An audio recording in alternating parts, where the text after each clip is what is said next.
vient de compléter notre petit séjour de pêche à la réserve faunique Mastigouche. La pêche a été très bonne, on a pris des beaux gros poissons.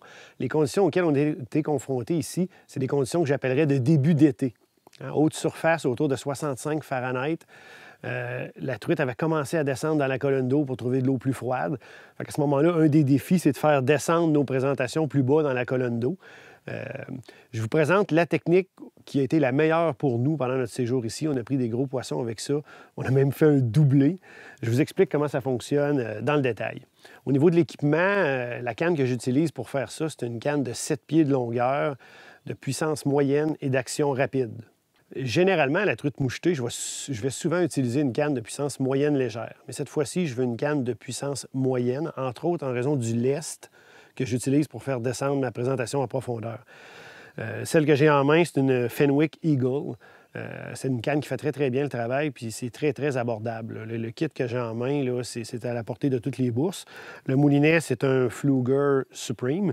Au niveau du fil principal, j'ai utilisé du nanofil de 8 livres. 6 ou 8 livres serait très bien fait. C'est un fil qui est très sensible pour détecter les touches ou détecter si on accroche des débris de la végétation. On veut pouvoir l'enlever, sinon on pêche, on n'attrapera rien. Puis c'est un fil qui a un très, très petit diamètre. Donc là, pour faire descendre les présentations plus en profondeur, c'est avantageux. Il offre moins de résistance à l'eau, donc on peut plus facilement faire caler nos leurres en profondeur. J'utilise aussi un avançon de fluorocarbone. J'ai un petit nœud ici qu'on appelle le nœud double uni. C'est un nœud qui est très, très solide, on ne crée pas de point de faiblesse. Puis j'ai un avançon de fluorocarbone. Pourquoi du fluorocarbone? C'est un fil qui a le même indice de réfraction de la lumière que l'eau. Donc, à toute fin pratique, il est invisible dans l'eau. En eau très claire, la truite mouchetée est un poisson qui peut être méfiant au niveau des fils à pêche. Si elle aperçoit un fil, pour elle, c'est anormal avoir viré de bord. Pour les petits spécimens, les juvéniles, ça va. Ils arrivent à toute vitesse, ils attaquent le leurre, il n'y a pas de problème. Mais les plus grosses, si elles aperçoivent le fil, elles ne vont pas mordre. Donc, fluorocarbone. C'est un fil aussi qui est résistant à l'abrasion. C'est un autre de ses avantages.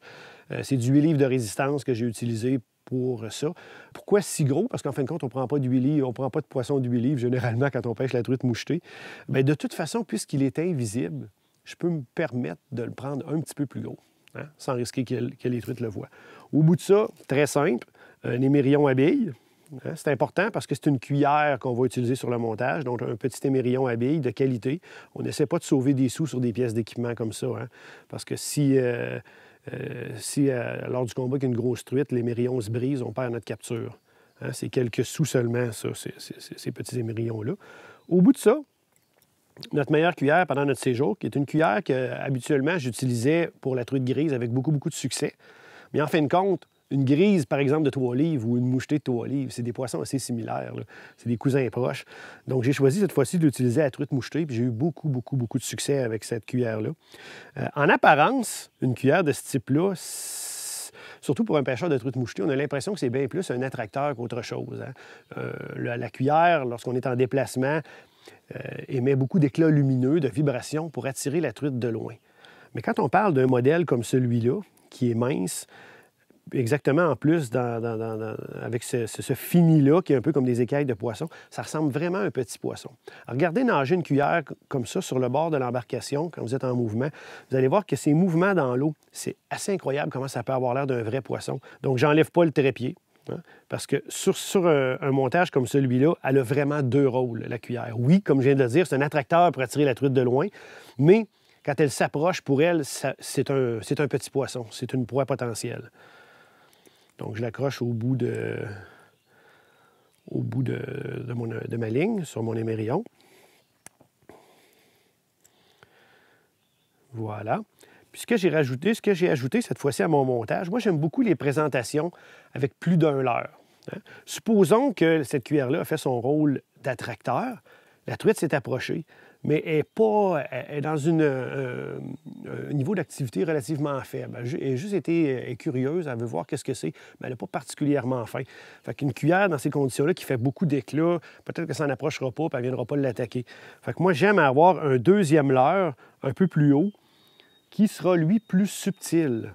OK? Je vous explique le montage. Ça, c'est un streamer tandem avec 2 hameçons. Puis, je l'ai monté sur un petit bas de ligne là, de 5-6 pouces de long.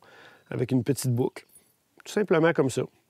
Fait que si la truite s'approche, il y a des possibilités que si la cuillère ne l'intéresse pas, elle vienne attaquer un leurre plus subtil comme le streamer. Donc, j'ai vraiment deux offrandes. Puis ça me donne aussi une présentation avec deux petits poissons qui nagent côte à côte. Hein? C'est peut-être quelque chose qui est plus naturel pour une truite que d'apercevoir un seul petit poisson qui nage tout seul. Comment je fais mon montage? Bien honnêtement, c'était la première fois dans ma vie de pêcheur que j'utilisais ce montage-là à la truite. C'est une idée qui m'est venue comme ça pendant la pêche. J'ai utilisé un petit connecteur qui s'appelle Bear Paw. C'était des petits connecteurs qui sont utilisés pour la pêche sur la glace. Un, c'est très simple à utiliser. Puis deux, ça me permet facilement, sans avoir à défaire mon nœud, à mettre mon streamer, par exemple, plus près, moyennement près ou vraiment loin de ma cuillère, facilement. Je vais faire le petit montage, vous expliquer comment ça fonctionne. Donc, je fais seulement plier en deux mon fil. J'entre tout simplement ma petite boucle à l'intérieur du connecteur. Donc, il ressort un fil de l'autre côté. Ensuite de ça, j'ai une petite fente à l'intérieur de cette partie-là. Je vais entrer mon fil dedans. Puis, je vais aussi entrer dans la même petite fente la boucle au bout du fil qui retient mon streamer. Puis là, je pousse dessus tout simplement.